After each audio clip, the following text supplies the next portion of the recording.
Sree Edathupuram Poonthanam Sree Krishna Temple, Angadippuram. Poonthanam installed the deity there. Since Krishna appeared on the left hand side of Poonthanam, the place was called Edathupuram, meaning left side. The deity of Krishna was installed by Poonthanam Namboodiri, the famous Bhaktakavi. Poonthanam used to visit Guruvayur once in every month. In those days, he had no alternative but to walk all the distance, that is from Angadippuram, where his illam is situated, to Guruvayur, which by road now is about 60 kilometers.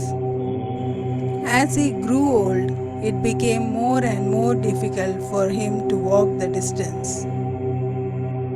Once, when he got very tired, he sat down and cried, "O Krishna, I cannot walk any further." Krishna appeared by his side immediately and told him gently, "I am here with you. You need not go to Guruvayur to see me."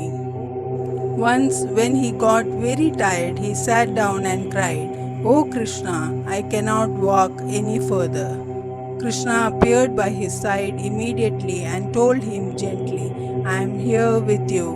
You need not go to Guruvayur to see me."